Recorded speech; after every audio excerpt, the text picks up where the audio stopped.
చలో హైదరాబాద్ పోవటానికి అయితే నా బండి రెడీగా ఉన్నది. కొంచెం డస్ట్ అయితే వేసుకోవాలి. ఫస్ట్ డస్ట్ వేసుకొని పోయి అక్కడ పెడతా. లోడింగ్ కాడ ప్రెషర్ వేసుకో. హైడ్రా కూడా వచ్చింది. మళ్ళీ జాగ్రత్తగా లెక్కించుకోవాలి. మా వాళ్ళు ఆల్రెడీ ఇప్పి పెట్టిర్రు ప్రెషరు. మంచిగా సెంటర్లో కూర్చి ఫిక్స్ చేసుకోవాలి. ఫిక్స్ చేసుకొని వెల్డింగ్లన్నీ మంచిగా కొట్టించుకొని బందోబస్తు యాంగ్లర్లతో కొట్టించుకోవాలి. లేకుంటే పోంగా అటు ఇటు పడే ఇబ్బందులు ఉంటాయి. జాగ్రత్తగా పోవాలి. బాగా హైట్ ఉంటాయి. మొత్తం స్టార్ట్ అయ్యి మొత్తం మీద కరీంనగర్ దాకా వచ్చినాం. కరీంనగర్ దాటుతున్నాం. డ్యామ్ పాటలు పెట్టుకొని మంచిగా వెళ్ళి అయితే పోతున్నాం. ఫుల్ ఎండ కొడుతుంది. తొందర పోతే తొందర అన్లోడ్ అయితే చాలా బాగుంటుంది. అన్ని పొక్కలు ఉన్నాయి కాబట్టి మెల్లమెల్ల పోవాలి.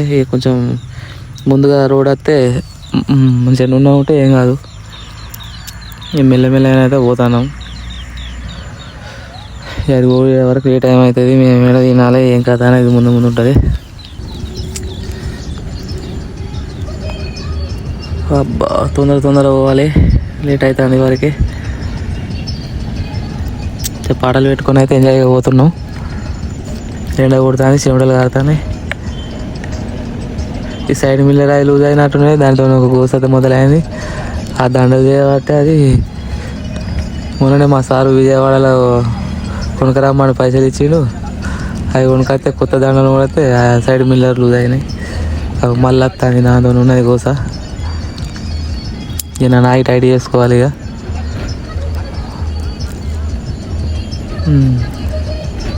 మళ్ళీ వచ్చింది. వామ్మో, ఇది మనకు సైడ్ మిల్లర్ వాంటెడ్ ఉంటుంది. దాన్ని రెడీ చేయకుంటే వర్కౌట్ అయ్యట్లేదు పని.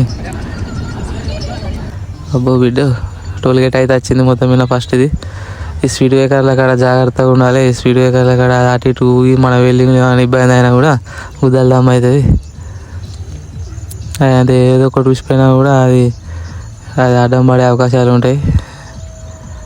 అలా జాగ్రత్తగా అయితే పోవాలి.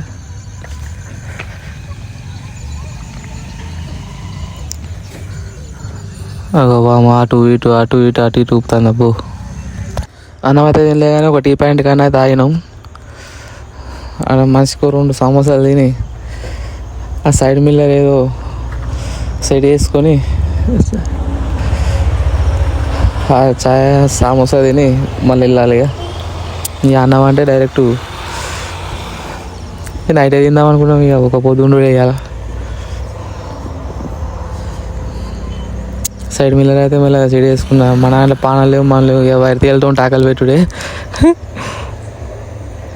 మరి ఏం చేయాలి, తప్పదు. ఇక వైర్ తీయతోనే కట్టుకొని మళ్ళీ సెట్ చేసిన. ఆడికి పోయి మనిషికి 2-3 సమోసాలు తిని అక్కడ పార్కింగ్ చేసి వైర్లు లేకుండా చూసుకోవాలి. మీద వైర్లు ఉంటే మళ్ళీ తలిగితే ప్రాబ్లం అవుతుంది. సమోసాలు అయితే తిన్నాం. సెలవు మళ్ళీ బయలుదేరినాం. ఇక తుఫానే మనది. ఏం కోసేపు అయితే అట్లా పక్కకుండా మనోనికి ఇచ్చిన డ్రైవింగ్ కోసేపు అయితే అట్లా ఊరిగి మనం డ్రైవింగ్ చేస్తాడు. గుఫ కూడా నేను కూడా పాటలు పెట్టుకొని మంచిగా ఎంజాయ్ చేసుకుంటూ అయితే పోతాను. ఇంకోసేపు అట్లా వండుకున్నా. హైదరాబాద్ వచ్చింది. ట్రాఫిక్ జామ్ మొదలైంది. అయితే తెల్లారితే వినాయకుడి నిమజ్జనం అంతా రెడీ చేసి పెట్టారు. మేము వినాయక నిమజ్జనాన్ని చేసుకోక ఈ నిమజ్జనం అవుతుంది. మొత్తం హైడ్రాలు అన్నీ తెచ్చి లైటింగ్ మొత్తం అరేంజ్ చేసి సెట్ చేసి పెట్టారు. మొత్తం ఇక్కడ అట్లా ఉన్నది. మంచిగా ఫుల్ ట్రాఫిక్ ఉన్నది. మొత్తం సెక్యూరిటీ లైట్లు ఘోరంగా ఉన్నది. ఇటు బామ్మ పెద్ద హైడ్రాలు వచ్చినాయి. పోలీస్ సెక్యూరిటీ బందోబస్తు ఉన్నది. మా వైన్స్ అయితే పోతుంది. కొద్దిగా కలుతానని చెప్పిన.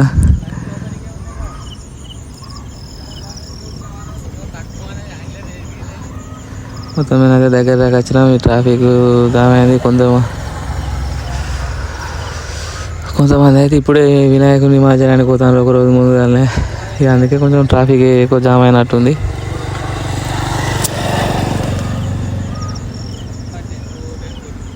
వినాయకుని ఇప్పుడే తీసుకొని పోతారు రోజు ముందునే. తీసుకుపోగానే పార్సల్ తీసుకుపోయి ఆడికి పోయిన ఓన్లీ అన్లోడింగ్ చేసి బుక్ అనేది సపరేట్గా వండుకొని తెల్లారంగా 4 లేసి రిటర్న్. Okay bye.